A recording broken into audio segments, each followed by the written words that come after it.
Hello, everyone, and welcome to another episode of Overtime here on CHSR 97.9 FM in Fredericton, New Brunswick, and online at chsrfm.ca and on YouTube.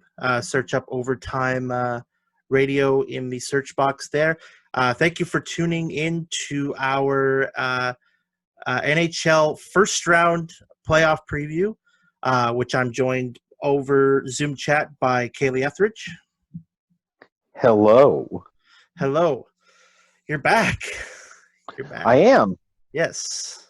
I had family unexpectedly drop in for supper, literally as I was getting back to Miramichi when we were supposed to record the first episode. So I had to miss that one. Well, you came to the one where a lot more eventful things have happened. Right, because you guys recorded before 3-4, right? Yeah, we recorded before all the insanity of games 3 and 4, and of course before game 5 as well, which happened over this past weekend. And that's basically where we're going to start right now.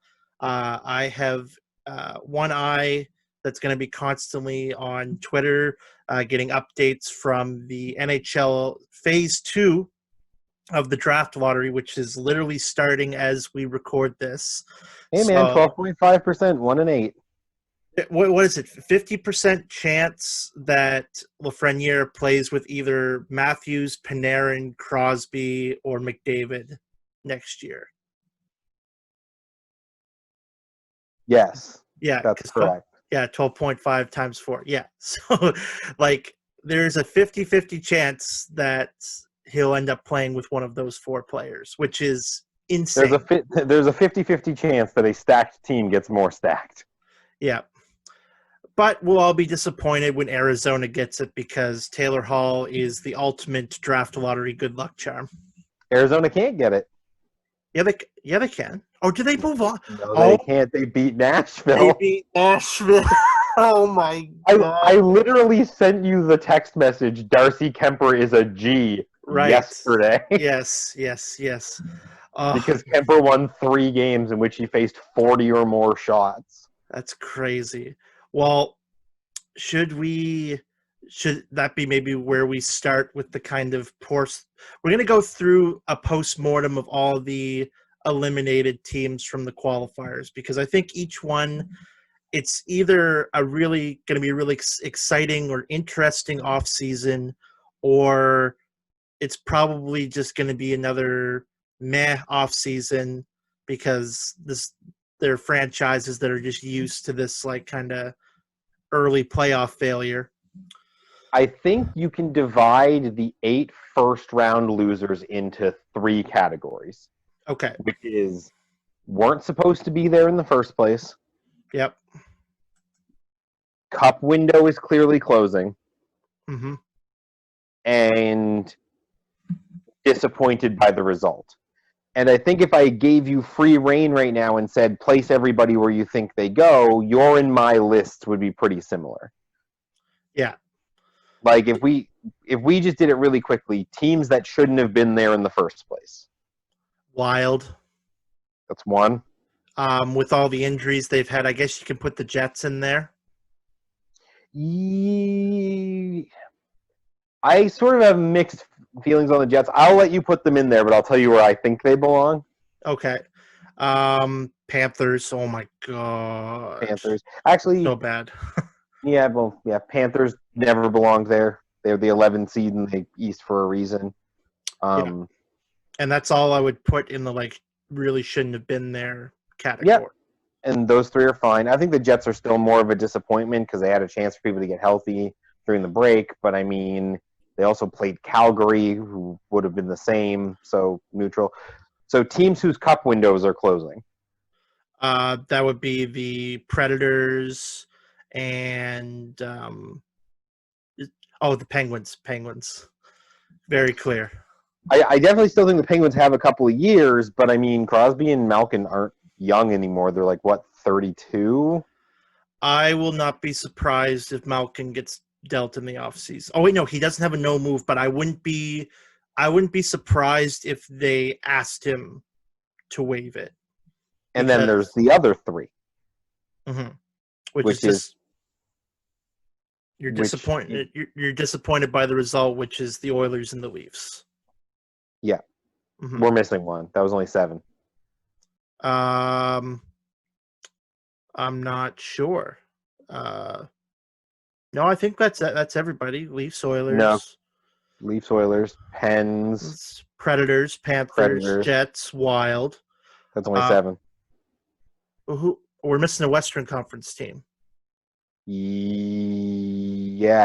Who No, are we're we not. miss- Because it was the Jets, it was the Wild, it was the Oilers, and the Predators. We got them all. And in the East, the teams that were out was Pittsburgh. Oh, Rangers, who shouldn't have been there this year. No, anyway. shouldn't have been there. Shouldn't have been there. If Panarin is not an MVP candidate this year, they don't make it as far as they. Yeah. Yeah. So, let's just let's go through it in the list in the way that the list that I have here, because I have it kind of like not too many things to say to obviously teams that need a little bit more looking into.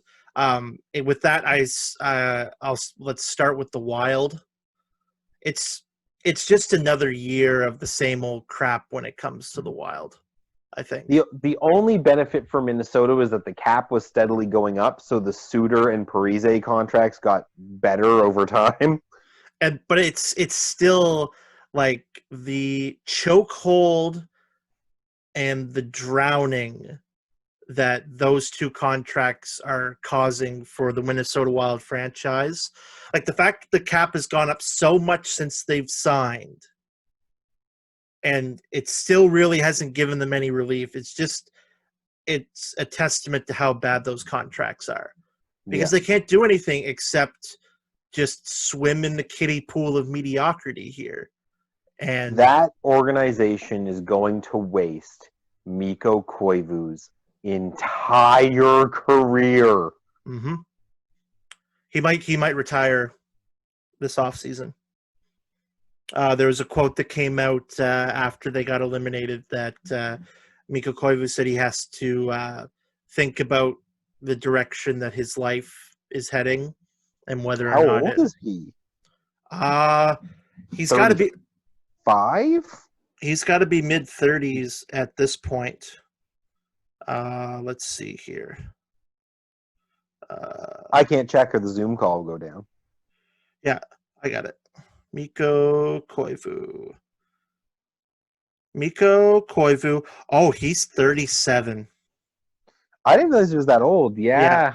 37. Yeah. That organization wasted his entire career. What are his career numbers, since you have his stuff up right there? I only had like a Wikipedia page here. I'll bring it up on here. Stats DB. Good old hockeydb.com. Okay, so for career games played, we have just over 1,000 at 1,028 games. Oh, wait, no, that might – oh, no, that's just NHL totals. Okay. 205 goals, 504 assists for 709 points in 1,028 games. So you wasted the career of an elite player, 0.75 points per game. You wasted the entire career of an elite player. Not just that, like the best, most consistently dedicated player to your franchise ever. Yeah. Ever. Like if you're not going to count Mike Modano when he was on the North Stars or any of that crap. Which you don't, because that stuff all went to Dallas. Yeah. He's the most dedicated player, and was he the only captain? I think he might be up to this point. I'm gonna check. There might have been one before him, maybe Gaborik. Yeah, that would be the only one, really, unless it's like some like weird expansion guy whenever they got into the league. Minnesota. I mean, Koivu's number is going to be the first Wild jersey to be retired. Oh, 100%, 100%. Actually, I'm pretty sure that's a lie because didn't the Wild retire a number honoring their fans? What? I didn't know that. I don't know if it's Minnesota. One NHL team has a number retired honor for their fans. I forget which number it is. Yeah. I Oh, want to say it's Minnesota. my apologies to like 8 or 9 different people. There's actually been a lot. So That team's only been around since like 2000. Mikko Koivu has been the captain since the 08-09 season. How many captains did they have in like the 8 years they existed before that? Well, they've been around since the 03-04 season. No, Okay, no, so 4 years. no. 2001 actually. That's what I thought. So 2000, yeah, 8 years. How many captains did they have in the 8 years before Mikko Koivu got the C? Owen Nolan, Nick Schultz, Marian Gabrick, Mark Parrish.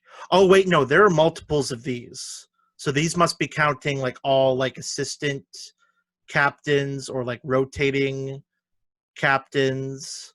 Brian Rolston's in here for some reason. Philip Kuba, Andrew Burnett in 03-04. This must have been like a rotating like cast of captains or something like that.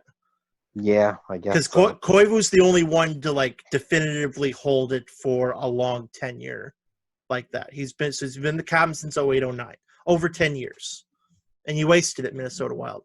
You wasted it, all of it. All right, this is too depressing. Who's next? Okay.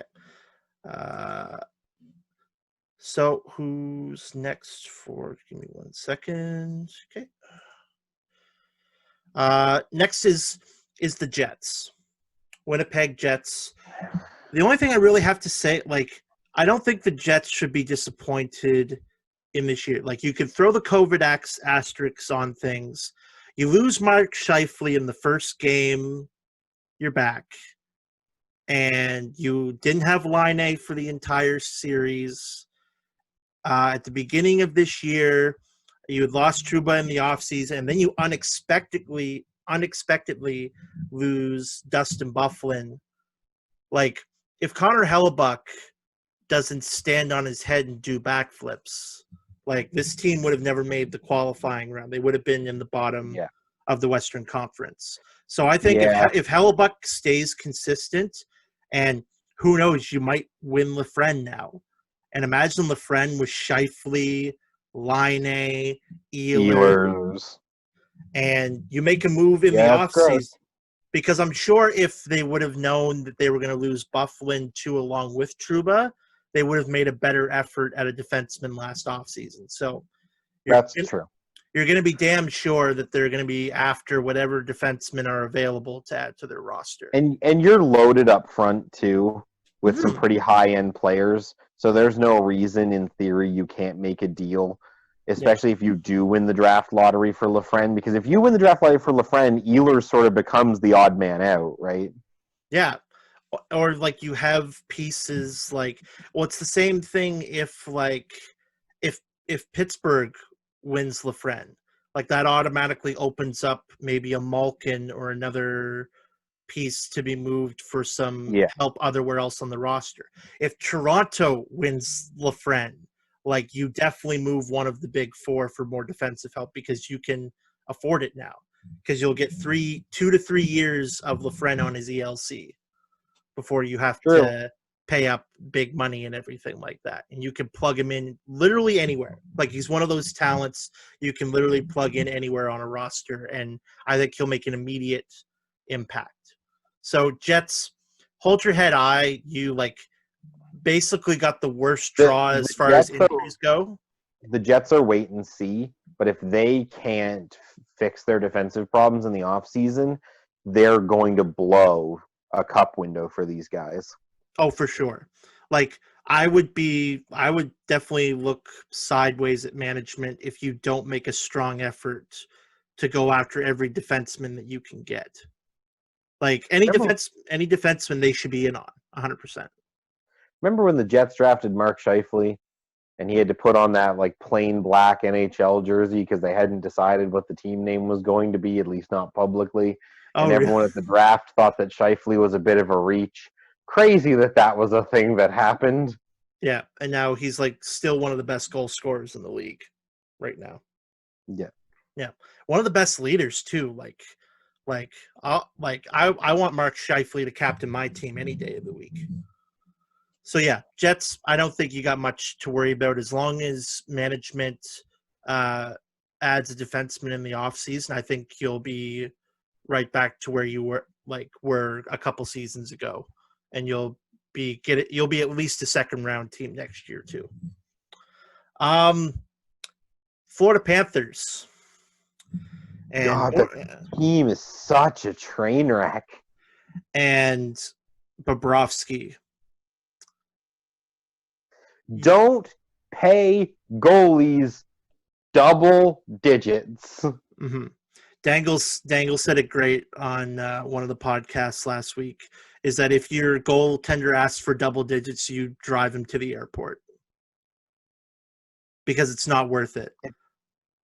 It's too much money, and there's always at least one team with a quality backup who deserves a gamble as a starter. And then if you fail, you just ship him off or make him your backup, and you try it again with the next guy until you find one that works. Sometimes it happens immediately. Sometimes you're the Leafs and it takes like 6 tries. Yeah.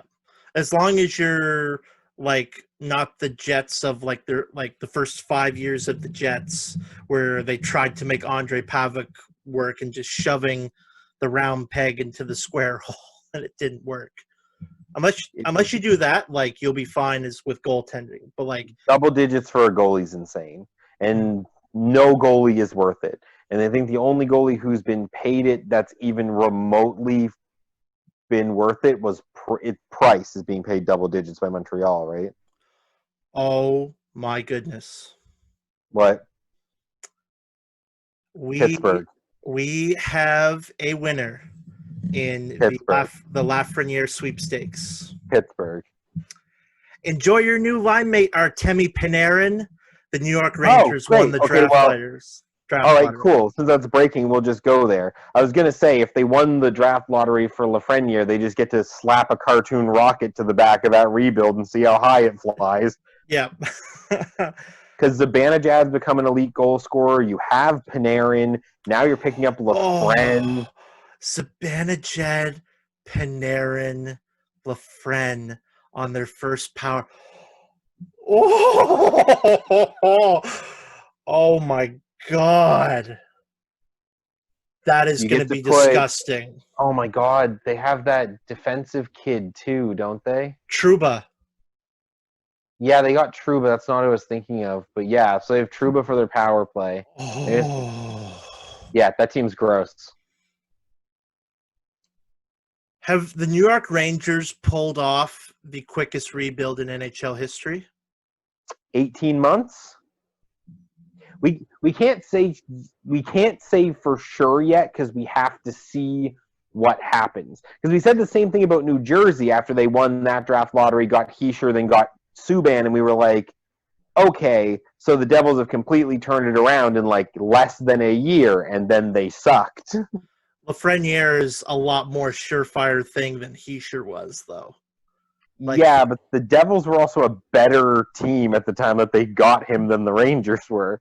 And they also just picked up PK Subban, who at the time was still considered a top 5, top 10 defenseman. That's fair.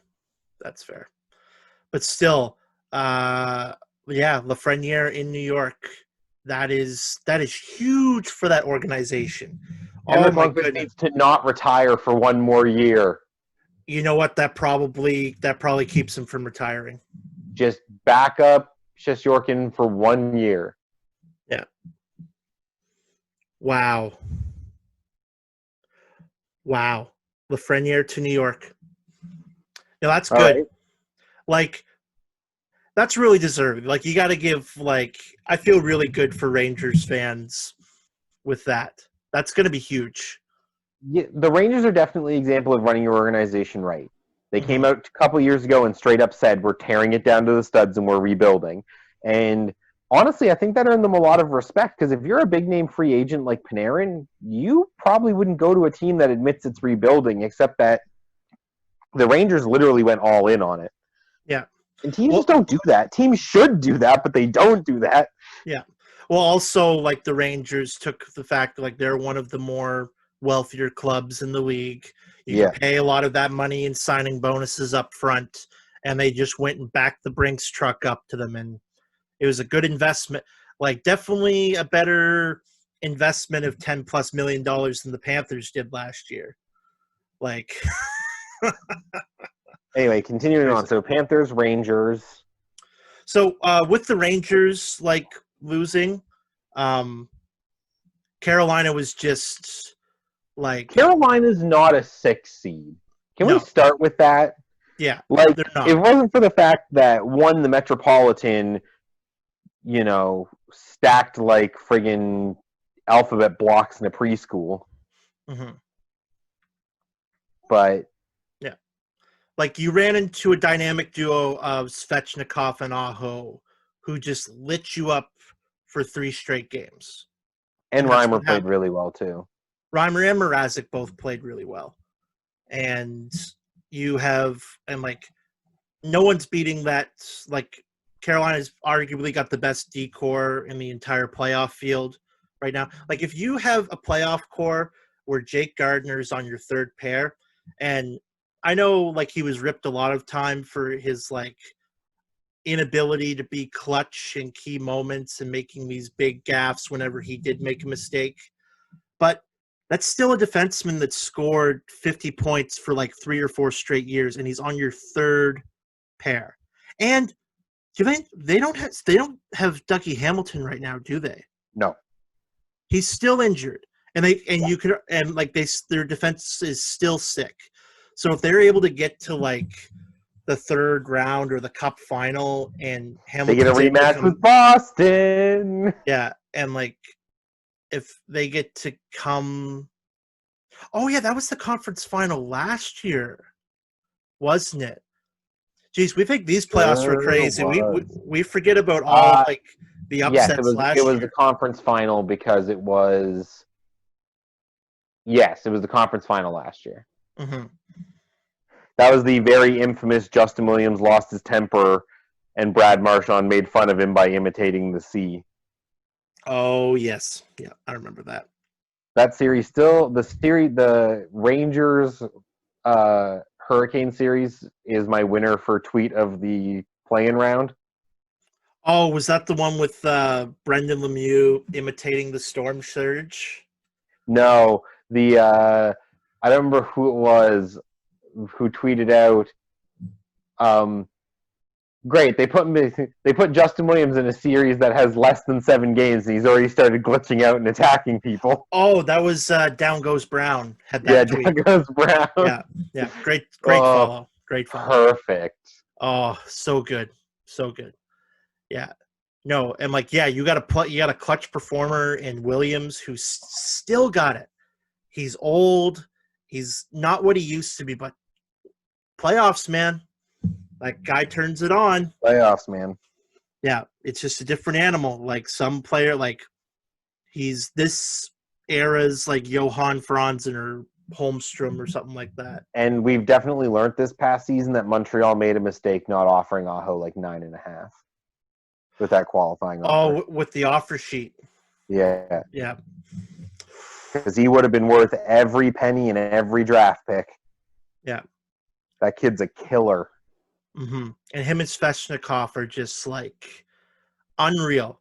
Like, Boston is going to have their hand full with Carolina. But, like, sticking to what we have here, New York, hey, smile, you got LaFrenne. Like, you shouldn't be sad about anything right now at this point in time. No. Lick your wounds and come back stronger next year. You will. You guaranteed that you will. Yeah. Next series, the Nashville Predators. Blow it up. Blow it up. You're done. Yeah. It's not. Look at San Jose and learn the lesson early that if you don't blow it up and start to retool, You're gonna suck. I'm pretty sure if you're Nashville, you keep Ellis, Yossi, Yossi, and Forsberg. Forsberg. Actually, you want to know what? I don't think you keep Forsberg. I think you keep Arvidsson because he's younger. Mm-hmm. I know there's not as much skill there as Forsberg, but you're trying to get the most out of your window. You keep your top defensive pairing and one of your top line forwards, and you burn the rest of the thing to the ground. Mm-hmm. Sell this free agency. I will give Nashville credit this offseason for one more year if they go for it, Mm-hmm. just because they're running out of time on Pekka Rinne. Yeah. If you decide that you want to try to go for it one last time, that's fine. But if you are not in the top 4 seeds of the West by the trade deadline, Sell it. torch it. Mm-hmm. And trade Rinne to a team that'll win him a friggin' cup. For the love of God, talking about guys who've been dedicated to a team for too long to get nothing for it. Yeah. What if you traded Rinne? I wonder if the Predators and Rangers could make good trading partners. You trade Rinne for Georgiev and something else. I just realized that I said, wait, who's the starting goalie in New York? It's Georgiev, right? It's just Georgiev and Shesterkin. Yeah. I think it was more Shesterkin Yeah. by the end of it. Yeah. Yeah. But yeah, that might actually be a thing. But then you're lugging 2 old goalies into the playoffs and trying to win. Well, if you you give the Rangers Rinne, Yeah. take back Georgiev, who's a younger goaltending prospect, could be a starter. We But don't then know. the Rangers have to deal with having Lundqvist and Rinne. Yeah, that's true. I think the actual destination, going to do a little soothsaying here, if the stars align for next year, I think Rinne's a Hurricane. Oh, I can see your eyes going wide. oh, that could win the Canes a cup. Okay, I have a cat now. It's okay. It's all right. If the Nashville Predators come to you and offer up Rinne, but they say, "What we want? Who? Who do we want? Who do we want? What do you ask for?" I'm trying to think about. I think if you're Carolina, you give up a defenseman, someone who's younger and has some value. Yeah, but who do you give up? Do you give up Mark Pysyk? Do you give up? Is it Falk? Justin Falk? I'm trying to think about ages because there's Slavin too. Oh no! If I'm the Predators, if I'm giving you Rinne, I want Slavin. I want Slavin. I think that's a hard sell for Carolina because Slavin's still in his 20s and Rinne's pretty close to done. But your defense will still be sick, and then you have Rinne, which is a better goaltending option than Mrazek and Reimer combined. If that's your end game, I don't think you keep Ellis and Yossi. I think if you're going to keep 3 players, then you keep Forsberg and get rid of Ellis. But this is a lot of speculation, right? Yeah. Oh, so you're saying send Rinne and Ellis over to Carolina? No, because we were talking about how Nashville has to blow it up. Mm-hmm. If Nashville's not blowing it up, does adding another defenseman get Nashville to a Stanley Cup? No.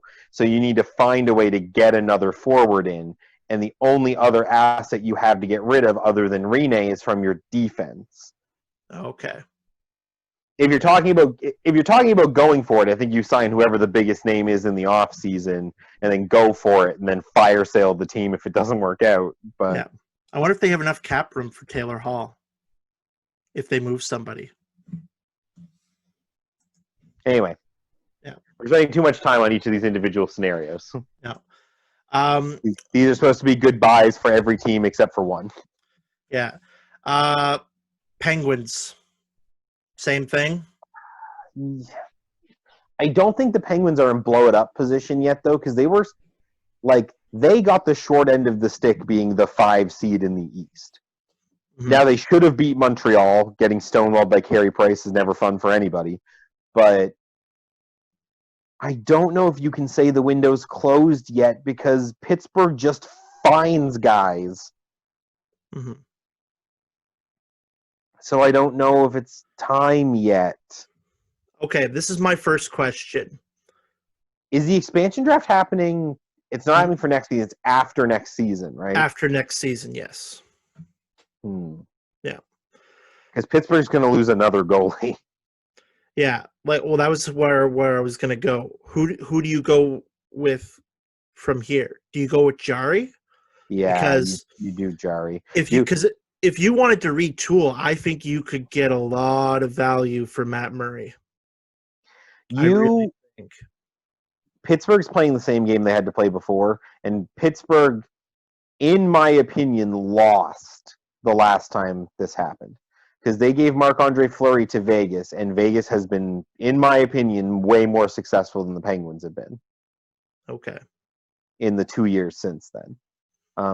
Does that mean it was the wrong choice to keep Murray over Fleury? Well, no, of course it isn't. The Penguins are still contenders, but So are you suggesting that Jari might be the better option as far as trading goes?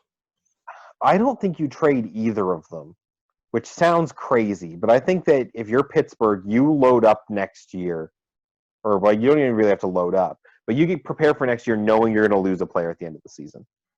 It's Mhm. almost for sure going to be a goalie because you're the team, I think, with the most valuable goalies overall from a Mhm. roster perspective. Yeah. Depending on eligibility, it might be Vancouver. We'll see. Yeah. So Um, plan like you're going to lose another goalie, which is a little bit of an advantage because that means you can kind of like recruit and like add players to your roster in other places as long as you know that like the biggest piece of bait that you're putting out there is a goaltender. yeah. Hmm. Okay. That could work because like again, it's a bit of a different situation than the Predators because the Predators don't have a talent that's as lethal as Crosby or Malkin. Yeah, and I think the other thing too that's a factor here is I think you can go for it for one more year with people thinking your window's closing, and then after the expansion draft, make a decision with how you want to progress. You aren't under, as far as I know, Crosby and Malkin are still under contract, so you're not under any requirement to like make the call right now about what you want to do with them. Yeah. With him, I should say, because they're not going to trade Crosby in a million years. But Hmm. I would think like if you're getting into the trade deadline, it's so Malkin has this year and next year, I believe, both with a no move. So if you're going to move him at any point in time up to free agency, you have to get him to waive it. And I think you sit down and have a hard conversation. And if you're looking mediocre, if you're not looking like an elite team by that last season with them at the trade deadline, you flip them. You flip them for something, whether it's a I first wonder, or it's and this something else or a this package. is a completely psychotic idea. Mm-hmm. What if you trade one of your goalies, then see if Malkin will waive for the expansion draft? Whoa, that I could don't know. work. I don't know if there's more value in Murray than there is in Malkin, though. But I was just thinking about it, like No, conceptually. there's definitely more value in Malkin. Like Yeah, Malkin's older, he's still a top 4 player on any roster in the league. He's going to make any roster on the in the league better by adding him. Like he could play on like the I said, top line with anybody. it was a crazy idea. I was definitely not suggesting it like wholly in earnest, but it was sort of just a thought process Mm-hmm. because then you get his like 8 million off the cap or 7.1 or whatever nonsense it is for Malkin without having to take any assets back. Yeah. That could work. But I think if you're going to do that, you just trade him for futures. Yeah. Optics will be a big thing too. Like he's a fan favorite in Pittsburgh. Like Yeah, a lot of people would view that as giving him up for nothing. I wonder if Pittsburgh is going to do the Canucks thing. Which is? Just keep Crosby and Malkin until their careers are over. I wouldn't be shocked by that outcome anyway. Or either, I should say. Because, like, again, like when you have those two, like you're only a couple moves away from getting back into cup contention. When you have two players, it's like the Oilers, who I guess we'll get into next. Now, like Oilers, disappointing. You ran into the Blackhawks, and Crawford, who is playing as if he has not had his entire life ravaged by injuries for 24 months. Yeah, and like the Blackhawks, no matter where they are in the standings, like you get them in a playoff situation, Taves and Kane can make your life a living hell. They really weren't even the best player for the Blackhawks in that series. Oh yeah, that young guy. What's that young guy Dominic called? Kubalik. Kubalik, yeah. Kubalik. Who had like Being 5 points in the first game. 6 points in the series. 6 points in the series. 4 in the first game, and then I think 2 more over the course of the series. I know he's tied for the rookie scoring lead in the playoff with Quinn Hughes, who also has 6. Mm-hmm. Yeah.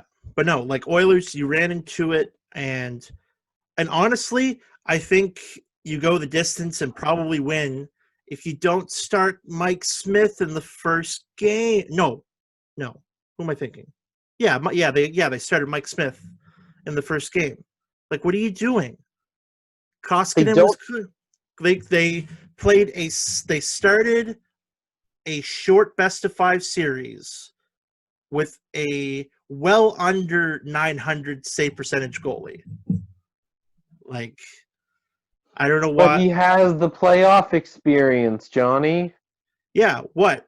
Like, you got to the second round with Calgary and the conference finals with the Coyotes when they were the Phoenix Coyotes, not the Arizona Coyotes. You know how long ago that was? A long time ago. He's a very clutch goaltender. He also has a gold medal for Team Canada. Yeah, it's their third goalie. Jesus Christ. Yeah. Yeah, are you telling me was a really key part of that 2010 team? Just sitting on the bench. Are you trying to tell me that the goaltender that was selected to back up Martin Brodeur and Roberto Luongo is not an all-world caliber goaltender? No, I'm just saying stop giving him more credit than he deserves. That's all I'm saying. I mean, he was an all-world caliber goaltender in 2010. I'm pretty sure 2011 was the Arizona, or 2012 was the Arizona Western Conference Finals run. Yep. Mm-hmm. Who they would have got stomped by? The Blackhawks? Kings, whatever. It was the 8 seeded Kings. Oh, that was that cup run. Yeah. The one I see in my nightmares. Yeah. But no, Oilers, you have McDavid and Draisaitl looking like Gretzky and Curry. You're going to be fine. Add a piece or two. Get a goalie. Yeah. Although I don't think Koskinen played that bad. Like, he definitely played a lot better than people expected him to. Yeah, I don't know if Koskinen's the answer, though, and Mike Smith definitely isn't. Like, Smith's pushing 40. Anyway, again, with McDavid and Draisaitl, you're always – it's like Pittsburgh with Crosby and Malkin. You're always a couple moves away from potentially winning a cup. Could absolutely happen. No, I don't think Oilers, like, keep a level head and stay the course. Stay the course. Speaking of staying the course, we get to our last team, the Leafs. The Leafs. Do you actually think they should stay the course? I don't think they should stay the course. I don't like moves need to be made on the back end specifically. I want you to hold that thought. And then for the record, I do agree with you that they need defensemen. Yeah, But I know that I'll let you lead this. I'll let you lead this. there's a very common narrative out there that the Leafs need to make significant changes. There's been suggestions that a member of their big four should be moved to add defensive help for that team. Just say Marner. That's what everybody say. It's Marner. It's not going to be Marner because he costs too much. It's going to be Nylander if it's going to be anybody. Just accept that right now, Leafs Nation. No one's going to take an $11 million winger. Dubas shouldn't have given him that deal in the first place, and we knew it at the time. Yeah. It was literally a consequence of Toronto advertising him and pitching him as the face of the franchise next to Matthews, so he wanted Matthews' money, and you guys had to make a choice, and Dubas made the choice to keep him, which was the wrong dollar amount for the right choice. Yeah. I want to read a list of players to you. Okay. And I want you, we're going to play a game. You're going to tell me what they all have in common. Okay. Which means that my Zoom's going to freeze for a second while I get the list up. Okay. So the players on this list are Olaf Kolzig, Jose Theodore, Simeon Varlamov, Michael Neuwirth, Thomas Vokoun, and Braden Holtby. Those are all the goaltenders that played for the Capitals in the Ovechkin era until they won the Cup. That's the one. Those are all goalies that Alexander Ovechkin has at least once failed to win a Stanley Cup with as a starting goaltender. I realize that Holtby did eventually win one, but that's not the point. Yeah. It took like 7 before they finally got the guy where they did it. Yeah, and it's not like the Leafs defense is a mess. You still have Riley and Muzzin. I think you guys still have Barry for another year, even though he played pretty bad at the end. Is he done at the end of this year? No. Him and Cece are both UFAs, and Dermott is an RFA. Dermott's going to get re-signed for like probably 3 or 4. He's making he made $863,000 this offseason, so he's definitely going to be more expensive than that. Yeah, like you resign him for 2 or 3 mil. I say 3-4 probably. 3, yeah. But then like you picked up CC as a way to manage cap situations in the Zaitsev trade. Well, we took 1 year of CC to avoid another 6 years of Zaitsev, or 5. Whatever. So it gets cap management. And, like, you don't have to keep Tyson Barrie if you don't want to, and I know that he didn't play great down the stretch. They're opens not up going to. Ton of space for you to manage things for your defense. So I was going to bring this up. So Tyson Barrie, that's 2.75 off the cap, and then CC is 4.5. So you have 7.25 off with just those two. Now, can you get a decent bottom 6 forward and a quality 5-6 defenseman for that money? For $5 million after you take $1 million or $2 million to reinvest in Dermott? Yeah. And also you have... Because that's actually what the Leafs need, if you think about it from like a logical perspective. You guys have Sandin and Liljegren, so you just need another defenseman. Doesn't matter how good they are, you just need another one. Yeah. You need someone who's confident enough, maybe a more shut-down, grindy guy, for you to stick on the bottom line with one of the kids and say, you are our rabid dogs, go. Yeah. Then you need something to solidify the bottom 6. Is Spezza's contract expiring this year? Yeah, I think they should absolutely re-sign him. Yes, I was going to say, first things first. 100% re-sign Spezza. I don't know what they paid him for this season. $700,000. He's at least making $1 million to keep playing. Yeah. Because he gave you a season that was worth way better than $700K. And when the playoffs came around, he was a killer. Yeah. Keith not moving up into the top 6 during that series against Columbus was criminal. Yeah. He's someone who wants to play for your hockey team. Like, he was a driving force. Like, that fourth line gave Columbus a good amount of problems. Yeah. For a couple games. Yeah. Heck, I wouldn't even mind if they brought Kyle Clifford back because you need some sandpaper, and if not, a little bit more. And that's the thing is, like, I think that the Leafs really just need to solidify the bottom six. Yeah. Maybe pick up a piece here. Like, maybe you have to let Clifford go to make a space for a guy. I think that if you're the Leafs, I think you try to make space for Robertson. I think you really want him in the roster for next year. Yeah. But yeah, so basically you have $5 million to get at least a defenseman that's somewhere in the skill level between Muzzin and Dermott. And that makes Dermott the number 4. So you have Riley, Muzzin, insert player here, Dermott, Sandin, and Liljegren. Yeah. Yeah. And this is what I mean is, like, the players that are getting shed right now are the players who are the cast-offs that will be looked back at as the fact sheet of players who couldn't get it done in Toronto. Yeah. Because that list of goalies that I listed to you, 5 of them are elite caliber goalies. All-stars at least. Right. And, like, at least one of them was a Hall of Famer, probably 2 of them by the time Holtby's career is over. Yep. Because Kolzig, I don't know if Kolzig's already in. Kolzig's in the Hall of Fame. He got inducted like 2 or 3 years ago, I think. Yeah.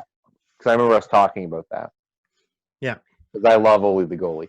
Anyway. But no, like, just to give, like, I have a list of just a couple things, like even though we saw a lot of the same crap from the Leafs in that series, we saw the blown leads, we saw the inconsistency, but I, at least from my eyes, saw a better defensive effort from both Marner and Matthews, especially in those last 2 games.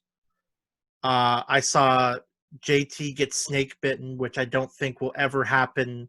Like, the team shot 2% in the whole series. Because Korpisalo also played out of his mind. Yeah.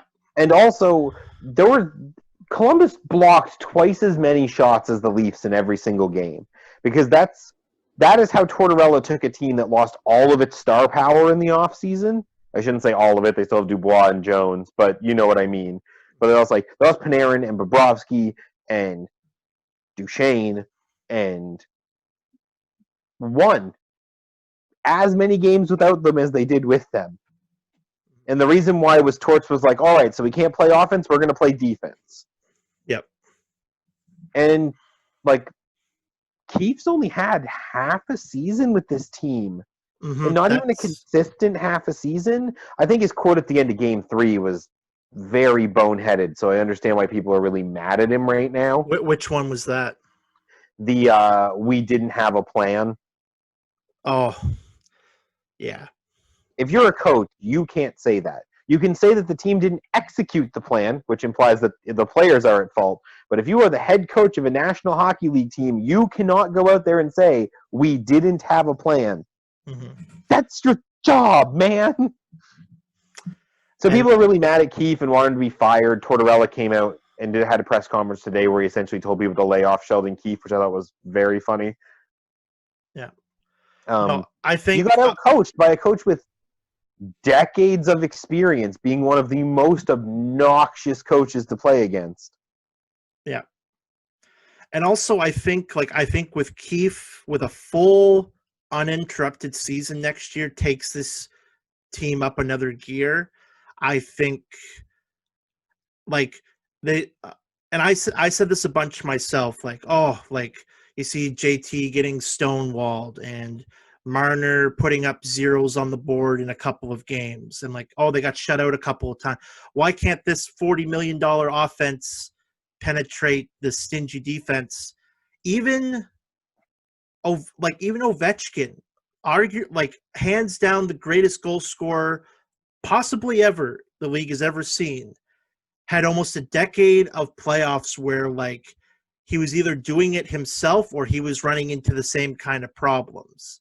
Teams with very stingy defenses could shut down the Caps, because the Caps offense, before they were able to make a successful cup run, they had to go through those growing pains. It's a lot easier to like play that stingy defense than to learn how to break a stingy defense. And I think that just comes with maturity.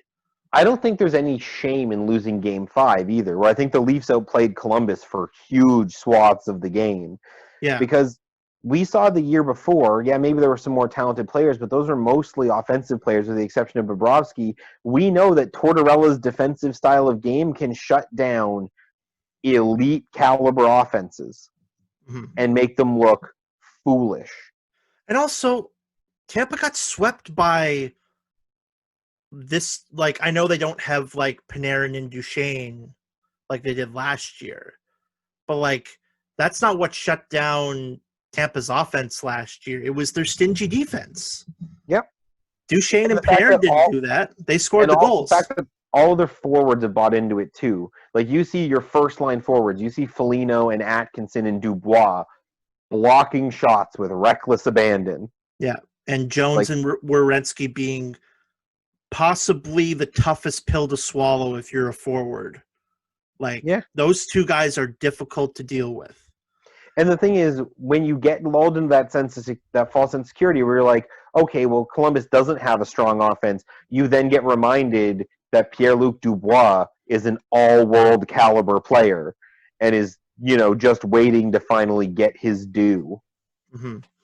And also, like, other than the collapse in game number 3, there wasn't really a period where the Leafs looked really incompetent or that they were running all over the first 2 periods of game 4. The first 2 periods of game 4? Yes. I didn't find they even did that bad. Like, I've seen them play way worse in their series against the Bruins. They definitely played worse, but game 4 felt like a slow and inevitable death crawl. Yeah, like they played tight defensive games and were really competitive. Like, if you're able to execute the tight defensive games against the Leafs, usually they never win those. Ever. John Shannon, actually, I think it was John Shannon who had a great quote, whereas if you didn't watch the entire game and they said, oh, the score was 2-0 for the winner, they'd be like, oh, Columbus won that. Because if the Leafs had won, it would have been like 7-4 or something like that. It would have been a real high-scoring game. But they won a bunch of really close, like, more defensively minded playoff games. And I think overall looked better and more consistent than any of their series against the Bruins. Definitely a lot more than their series against the Capitals.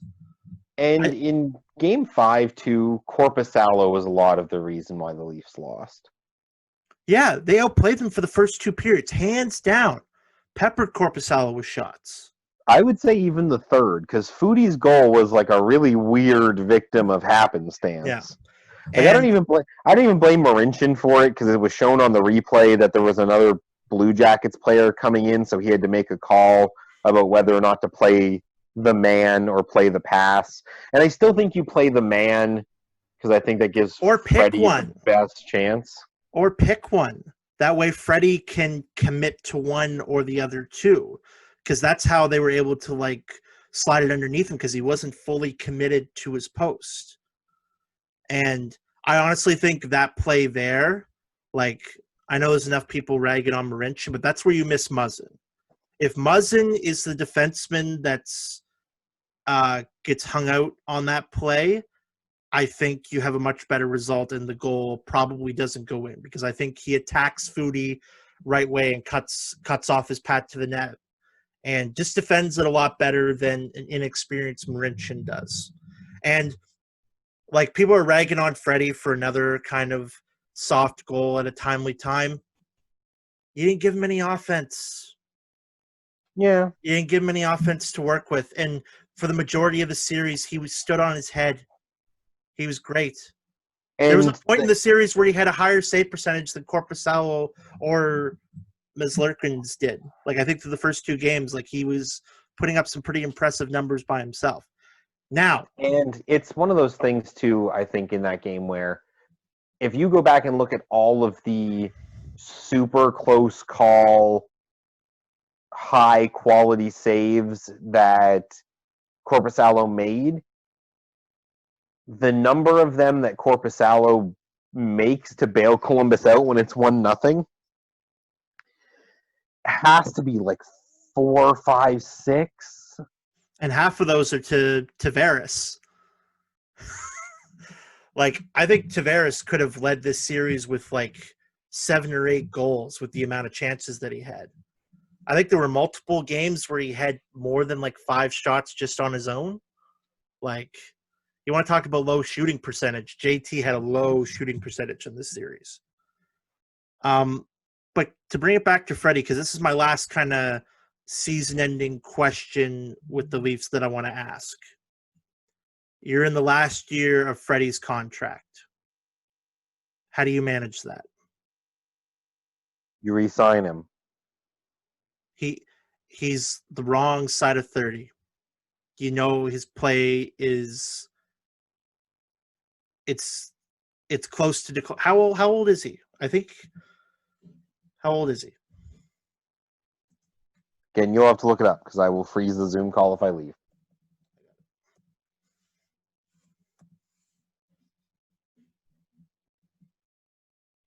He's 30 years old. At the end of next season, he'll be 31. You re-sign him. If it's 2 or 3 years, yes. I think if it's 4, yes. But you know he's not going to ask for that. He's going to ask for 5 because he's earned it. And it's going to be a lot of money. Well, then you might have to weigh the question, but I think that in the meantime, you don't worry about that because you are guaranteed at least one more cup run with Freddie in net. Mm-hmm. And then I think the question you ask yourself is how close are the Leafs really? Because I don't think this year really counts. Because this is technically the Leafs being behind on their development, but again, asterisks, right? Mm-hmm. If you play next season and next season is relatively normal and you make it to the Eastern Conference Final or the Stanley Cup Final with Freddie in net and his stats hold up, then you have to ask yourself the question. Elite goalies can stay elite for a long time. Pecorine is still elite in his mid-30s. Luongo was still elite until he was almost 40. Yeah. Now, I realize Luongo is like a Hall of Fame, all-world caliber talent, but I think Dubas's job there, if you decide to try and re-sign him, is you try to get him on the shortest deal you can. I think 3. If you could sign Freddie for 3 years at what's he make now? What's he make right now? He makes $5 million. So he'll probably want 6.5 or 7. the problem is if you want to get him to a shorter contract, you have to give him a bigger number. Mm-hmm. 3 'Cause, years. like, 3 years at $7 million. No, I would never go for it. No, have to give him 4. I think you might be able to get 4 at 7, maybe 4 at 8.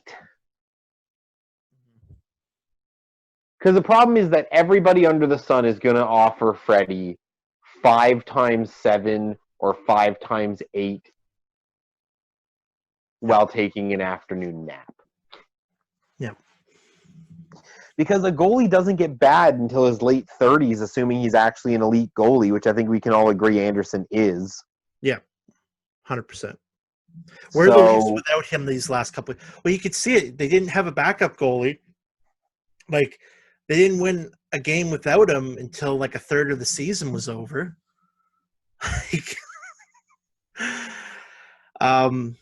Yeah.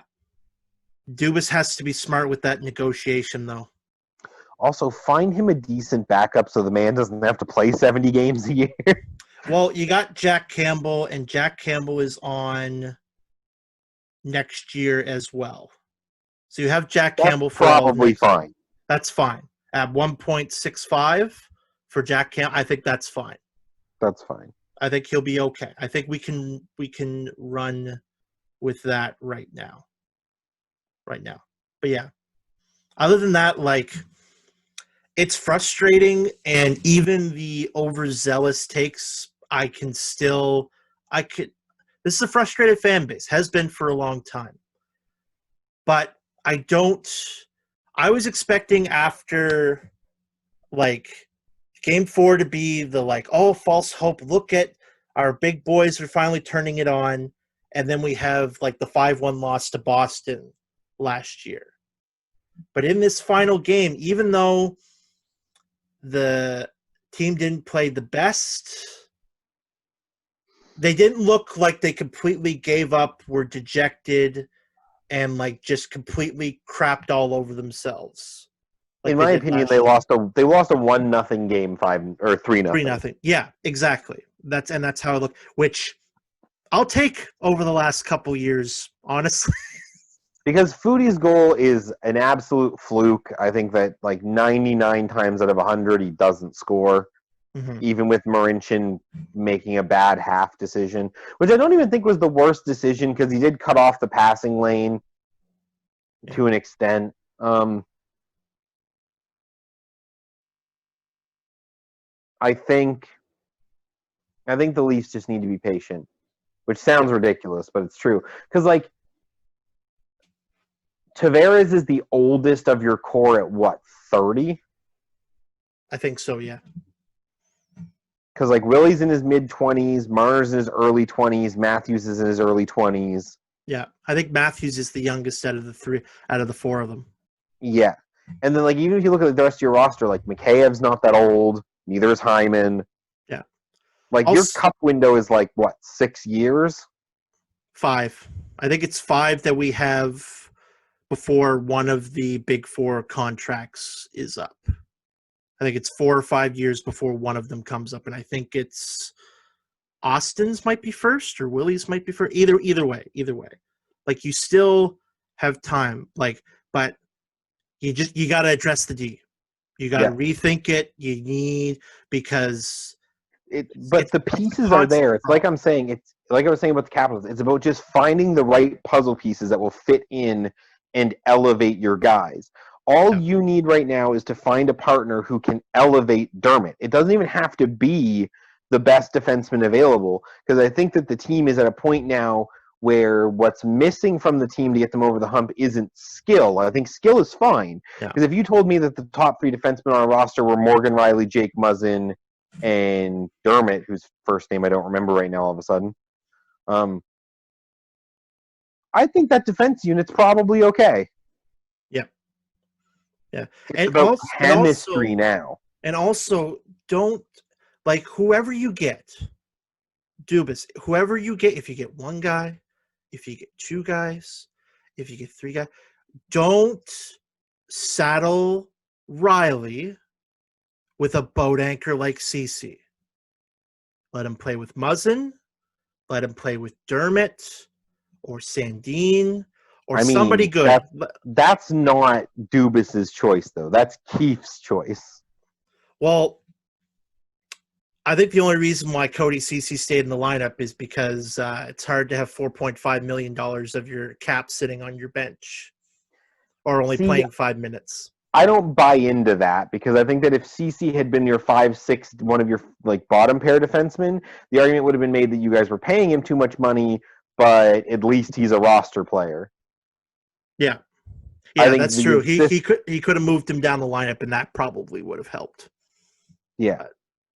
Anyway, since we're talking about chemistry, let's move into previewing the first round of the playoffs. And can all the rumors that Brock Besser doesn't fit in with the Canucks locker room find the nearest fire and die now, please?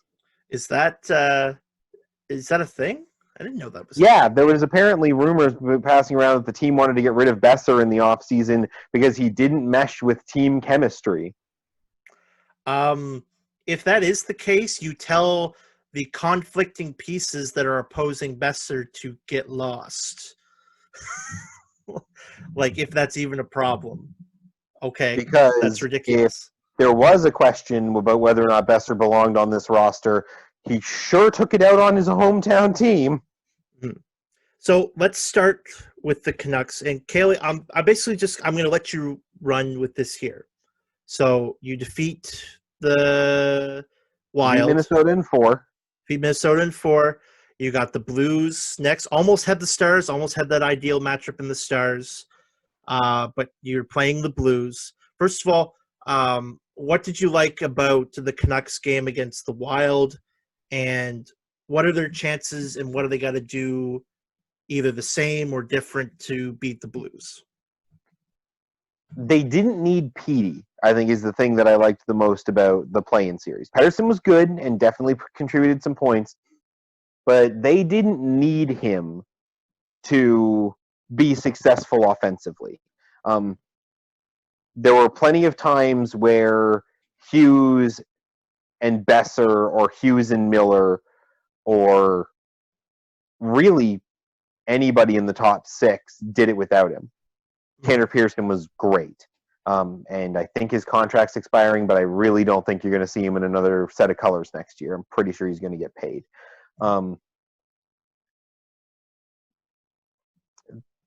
Pettersson was really good and was an integral piece of the offense, but they didn't need him to win, which I think is a good sign for this team going forward. A lot of people forget he wasn't even the team's leading scorer this year. That was JT Miller.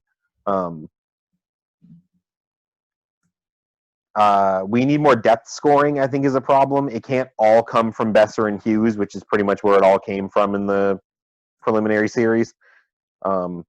Especially Hughes. Oh my God, especially Hughes. What, that he was like carrying the workload or he wasn't doing his part? No, the idea that we need more depth scoring from the roster because he can't do it all on his own. Yeah. The kid's a rookie. I'm pretty sure he's still a teenager. And if he's not a teenager, he's literally 20 on the button. Mm-hmm. And he might be the best player on your roster, full stop. You think Quinn Hughes is even over Pettersson? He might be better than Pettersson. Or maybe at least like more valuable, seeing as he's a defenseman. And not only is he defenseman, he's sound defensively. He plays against top lines, big minutes. He's a power play quarterback that's practically untouchable. You have to remember that the kid put up like 50-something points, I think maybe 50 exactly, in his rookie season in 70 games. He would have finished with 60-plus points as a rookie. So what is his ceiling? Like, are we talking like Carlson or Brent Burns numbers as a ceiling? That'd be nice. Because if that's the ceiling on Quinn Hughes, yikes. Yeah. Is that Canucks team going to be filthy? Yeah. That combination of like skills and everything, like he sounds almost like very similar to like what like Sergei Gonchar was for the Penguins.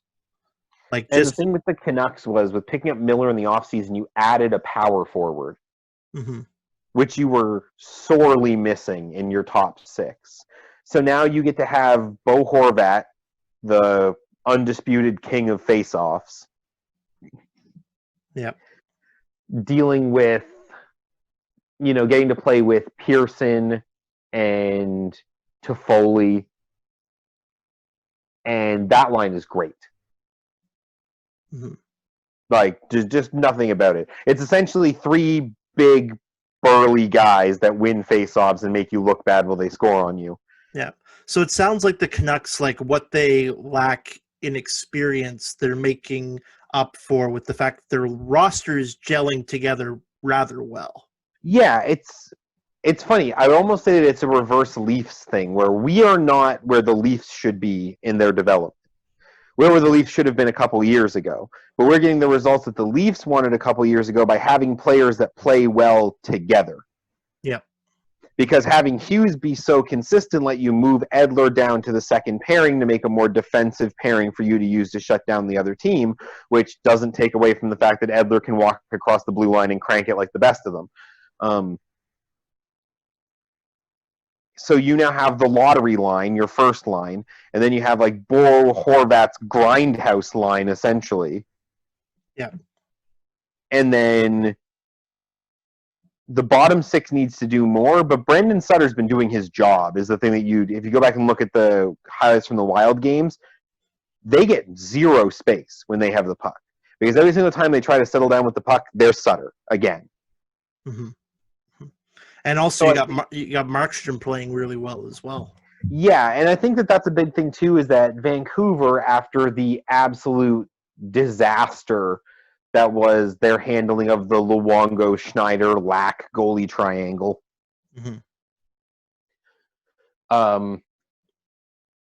finally has a goalie they can have confidence in and a backup they trust.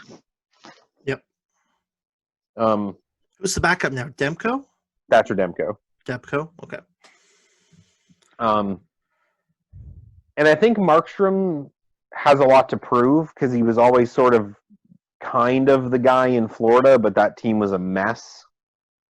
Mm-hmm. Now he has a good team in front of him that's coached well, and you're seeing the change in his play. I think his playoff goals against average is like a 920 or higher. I think it was a 926 going into Game 4 against Minnesota. It's pretty good. Which, I mean, like was like a high-scoring affair. The Canucks won 5-4 in overtime. But the one thing about the series, if you go back and look at it, is the Canucks won their 3 games in every possible way. One of them was like a tough, middle-scoring, close game. One of them, if I'm not mistaken, was a Markstrom shutout. And then one of them was a high-scoring overtime game, which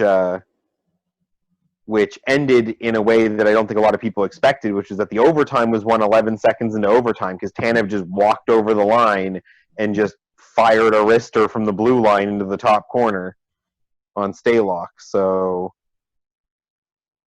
I think the thing with the Canucks right now is that a lot of the big-name players are getting a lot of attention, but you're starting to realize the value that's in a lot of the players that people are forgetting. Because I think people are forgetting Tanner Pearson and Tyler Toffoli. I think people are forgetting Chris Tanev.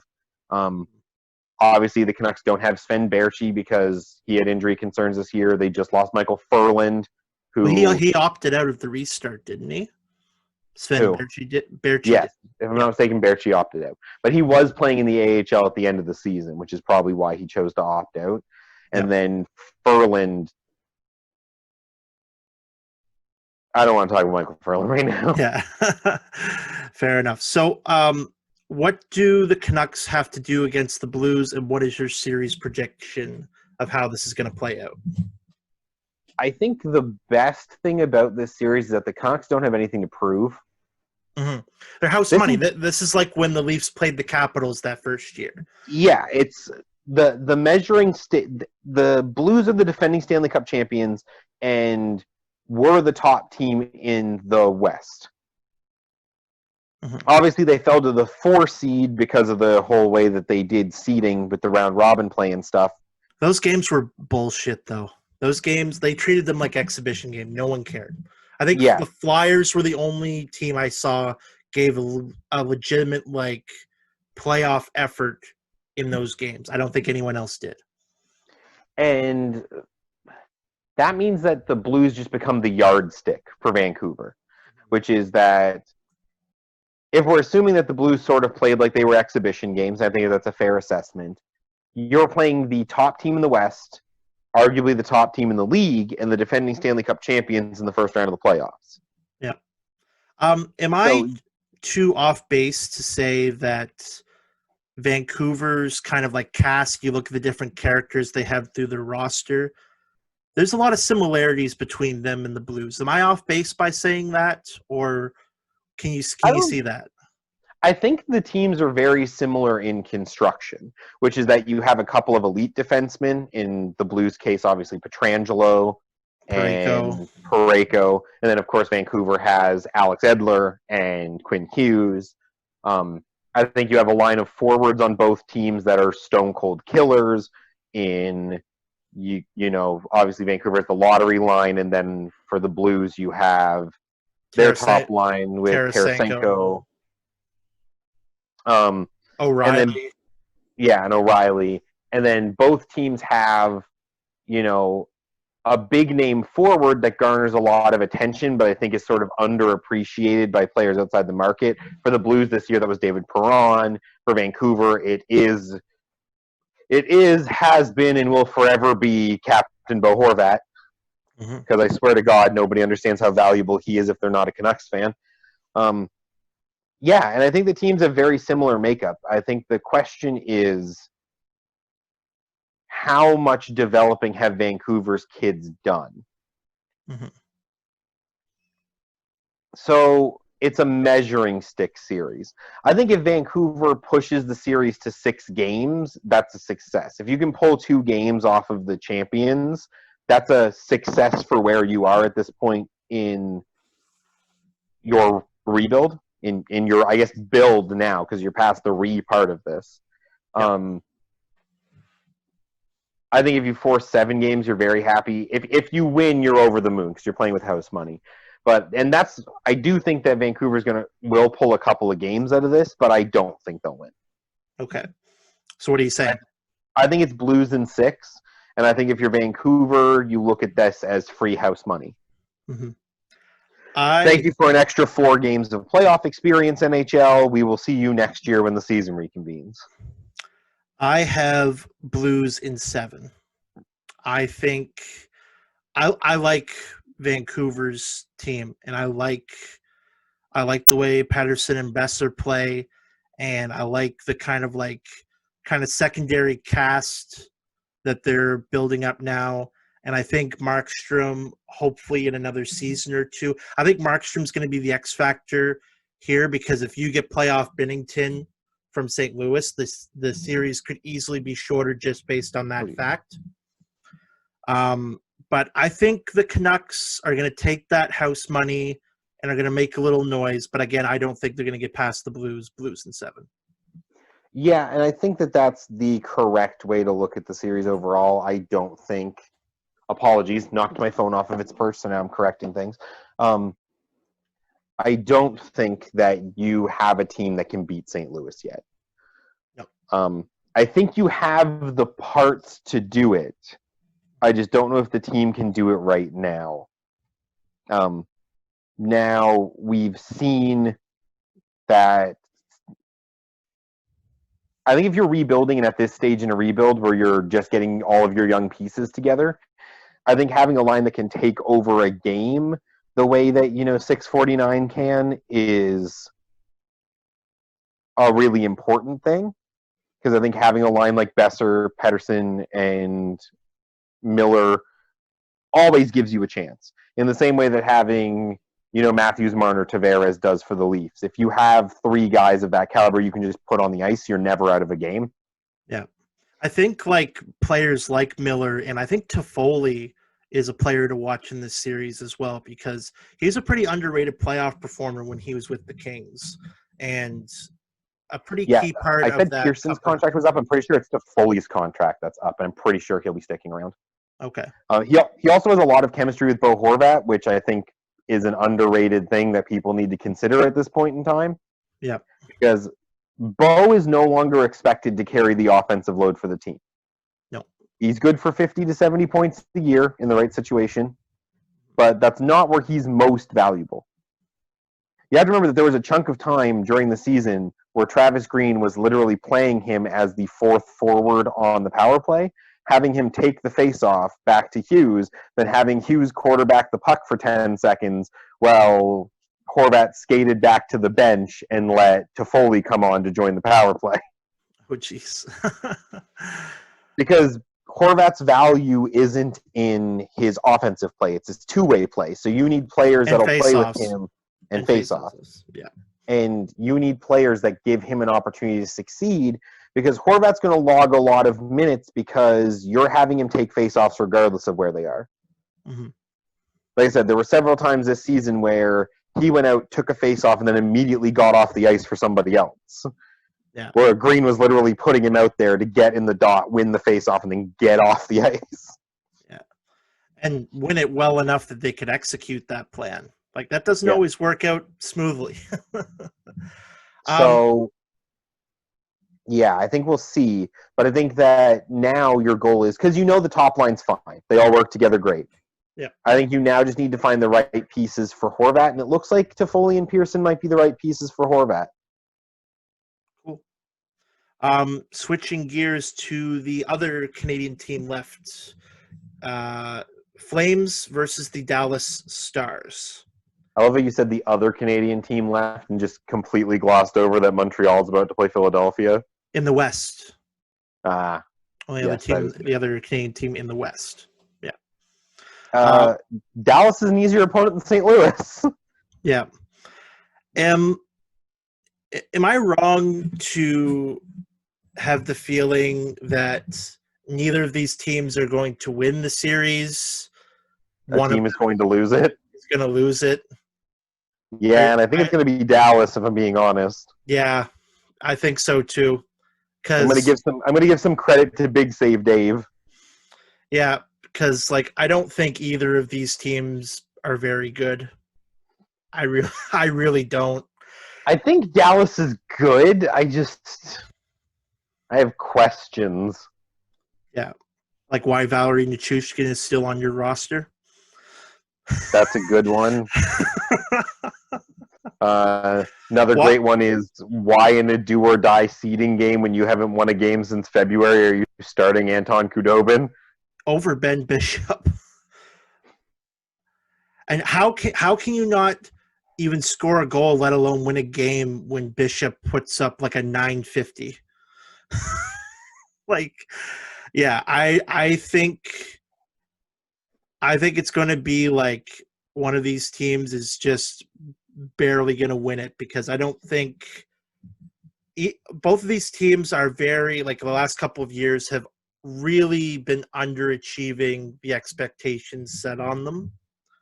And I think one of them is going to continue it here, obviously.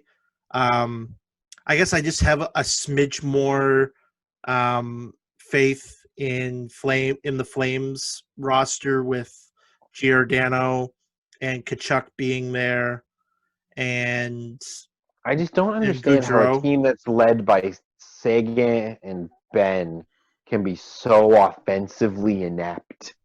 Yeah. I just don't get it. Mm-hmm. They also have Klingberg on the blue line to quarterback your power play. And you're like one of the lowest scoring teams over the past like 2 or 3 years. Awful. Doesn't make any sense. Flames in 7. Yeah, I also have Calgary. I didn't really think about length of time, but I'm going to say Calgary too. I'll also say in 7, just because I think that you'll probably because the Stars will steal a game with a good goaltending performance, and they'll steal a game with Ben and Sagan just carrying the torch. So the question is, can Calgary win 4 of 5? Mm-hmm. I guess the next series we'll go into is the Vegas Golden Knights in the Chicago Giant Killers, I guess. How do you see this playing out? I think if Vegas underestimates Chicago, they're in bad shape, but I really don't understand how any team beats Vegas. They're my Stanley Cup pick as of right now. Really? Yeah. Wow. What do you like about them so much? They're just firing on all cylinders, and it feels like every single move they make is worked out. You know, they signed these kids who seemed like they were overachieving to these huge contracts, but didn't overpay them and then still got good value out of them. They're getting quality play out of Stone and Pacioretty, and who hasn't played yet. He hasn't played yet.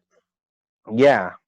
And I think he's supposed to be back for the first of this series. So that'll be a big boost for them. And then your goaltender is Marc-Andre Fleury, who since Pittsburgh essentially went to him and was like, hey, can you please waive your no-trade clause and go to Vegas because we don't want to give anything else up, and we have this fresh young kid who's going to be so much better than you. He's essentially played like a man possessed. He almost carried them to a Stanley Cup 2 years ago against the will of God, fate, and everything in between. Is he playing or is Leonard playing? I'm pretty sure Fleury's going to be playing. Okay. But even if he's not, Leonard's a good option. Yeah, and it's also one of those things where how badly does Leonard want to beat Chicago now? Oh, right. I would almost start him just for because he's got that extra little bit of piss and vinegar in him to really stick it to them. Wow. Because Chicago was the team that signed him after the Islanders scorned him. Yeah. Idiot. Mm-hmm. And then, he ended up with Vegas. Yeah. And just, I don't know, man. When that team's offense is clicking, then you have to play the game of beating Fleury or Leonard on the other end. Like, Not fun. Marc-Andre Fleury as a goaltender, if you get scored on first, you immediately start thinking about the possibility that the game's going to end 1-0. Whether you like it or not, you can have the best sports psychologist in the world behind your bench. Doesn't mean dick. Yeah. If Vegas scores first, you have to start asking yourself the question. It doesn't matter which of the two of them is in net, because it can be Leonard too. We did it plenty when we played for the Islanders. Mm-hmm. Is this game going to end 1-0? And that weighs on a team. Mm-hmm. And you have to remember that people were like, oh, well, the Pacific Division is so weak. We went into these exhibition games, and Vegas murdered everyone. Yeah.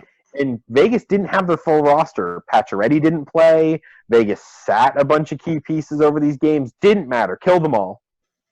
Mm-hmm. I think this is a well-contested series. I think the Blackhawks ride a little bit of momentum off of having just sent McDavid and Draisaitl packing. But I got Golden Knights in 6. Yeah, I have Vegas too. I'm going to say 6 as well, just because I don't want to count out Taves, Kane, and Kubalik. Yeah. Where do the Blackhawks find these guys, man? At the bargain bin at Value Village somewhere. Who knows, man? Final Western Conference, and I don't really have much to say about this series because I think it's going to be pretty brief, and that's the Colorado Avalanche and the Arizona Coyotes. Yeah, it's definitely going to be brief because Kemper's going to face 40 shots in each of the first 4 games, and Colorado's going to get swept. They gave that up against Nashville. I know. A more defensive-minded team. And they don't have Ekman Larson, too, because he got hurt in that first series, if I'm not mistaken. McKinnon, Landeskog, Rantanen, and Kadri are going to eat you for lunch. Yep. Avalanche in 5. Kemper steals one game, Avalanche in 5. Yeah, that's probably how I have it, too. Because you want to know what, though? This is where I think you might get... If there is a series that I think has the biggest chance of being like Columbus and Tampa last year, I think it's this one. Well, because Arizona does have elite offensive players, Kessel, Hall. But they haven't done much. They just don't click. Like, that's like what's so rotten about the chemistry of the Arizona Coyotes. You plug in elite talent like that, and it doesn't work. Kessel has had a dismal season, and Hall has been worse than he was in New Jersey to start this season. Like, it's been bad. That, like, the Coyotes, whether it's Arizona or Phoenix, are where talent, offense, and excitement go to die. Yeah, unless you're a goalie.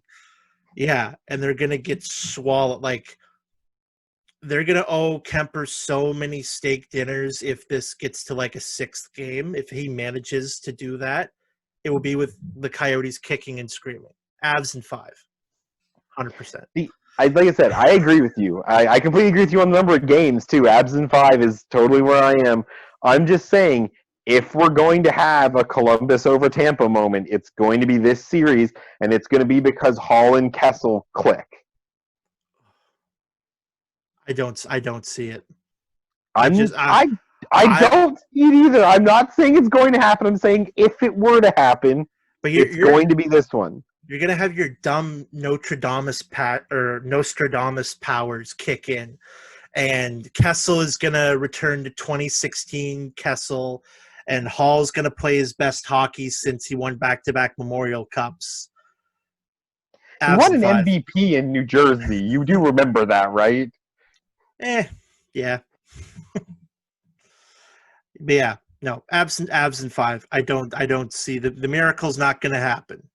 No, I don't. It's I not going to don't think happen. so either. But there's just something about the way Kemper's been playing, and the fact that we know that roster has talent on it. It's there. I can't wait to put this like last 2 minutes up on every NHL subreddit after the Coyotes beat the Avalanche. I do Oh have a my shockingly god. good track record when it comes to the playoffs. Of predicting wacky shit? Yes, you do. Yes, you do. Okay, over to the East. Over to the East. Let's start with the Flyers and Habs. Flyers in 4. Flyers in 4. I have Flyers in 5 because price. That's probably more correct. Flyers The Flyers haven't taken their foot off the gas since December. They're the only team, like I said this earlier, that the only team of the top 4 in each that were doing the round robins that looked like they actually gave a shit about the games. That's where Vigneault's coaching now, right? Mm-hmm. Yep. He's coaching. No kidding. He's a Coach of the Year nominee. Like he's and people, I really can't imagine anyone other than Torts winning the Jack Adams this year, though. Oh God, no. But like Vigneault's been great. Vigneault's always been a great coach. It's always the last step. Mm-hmm. Couldn't get the cup in Vancouver, couldn't get a cup in New York, and no disrespect to the man, I think that's going to happen again this year. Well, the Flyers, like people forget like how many offensive weapons are on that team, and playoff performers like JVR and Giroux hits another gear once the playoffs kick in. Couturier. Still one of the most underrated players in this league. And we haven't even talked about the defense. Yeah, Gostisbehere and also on the with the special teams. Provorov. Provorov on the defense, but like on the special teams, talk about a guy who got his contract crapped on because he got a little bit extra free agency money. But Kevin Hayes on the penalty kill has been really useful for the Flyers too. And Carter Hart, for as inexperienced of a goalie as he is, damn, like I haven't seen a young goaltender look that good since Price. It's been a while. I think the Flyers could very well be on a trajectory to get to at least the conference final. Yeah, I think this is going to be interesting that you mentioned Price, because I think that's going to be the storyline that you're going to hear a bunch is, we haven't seen a young goalie this good, well, since a young Carey Price. I wonder who will win the goaltending duel. It'll be hard, not because Price isn't necessarily a better goalie, but because Montreal has no weapons and Philadelphia has all of them. Yeah. Mm-hmm. And you just have too many like ghosts. Like even though they knocked off Pittsburgh, Drouin looked awful. He is an awful player for the type of minutes the expectations that are put on him and the amount of like production he's expected to. He is a disappointing player for this team.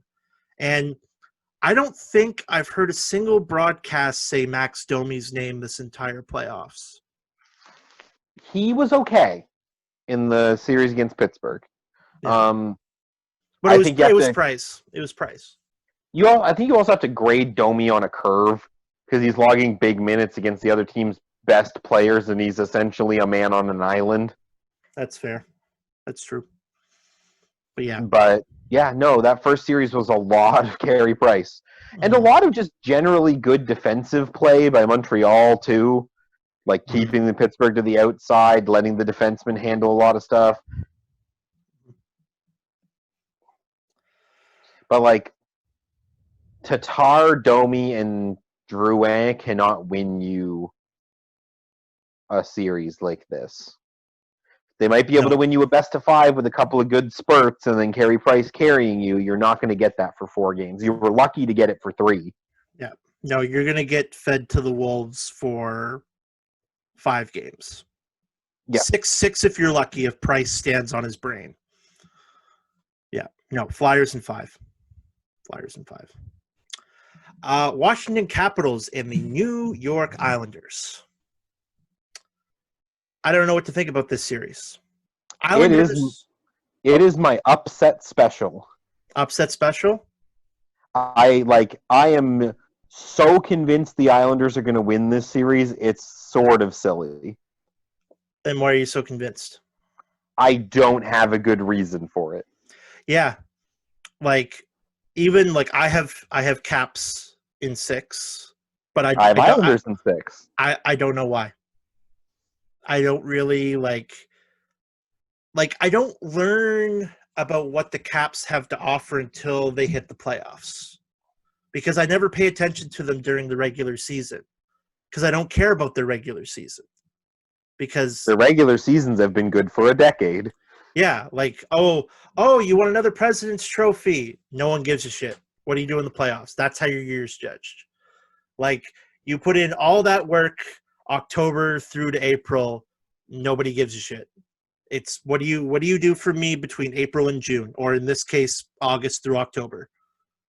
So I don't know what the Caps are, and I really don't know what the Islanders are. But if the Islanders win, it'll be clever coaching from Trotz and the fact that he knows that Capitals team inside out. I think that's the difference maker for me. Mm-hmm. Is that the best player is on the Capitals side, but the best coach is on the Islanders side. Yeah. And I think that the Islanders have done remarkably well with Semyon Varlamov in net after a lot of people gave them tons of crap for letting Leonard go in the offseason, us included. Mm-hmm. Yeah, people forget Varlamov was like an elite goaltender a couple of years ago. Like, he was on that list of Capitals goalies we went through. Yeah. But no, like Capitals in 6, but like I'm not even going to be that upset if my pick's wrong because it's probably the one that I'm least confident in.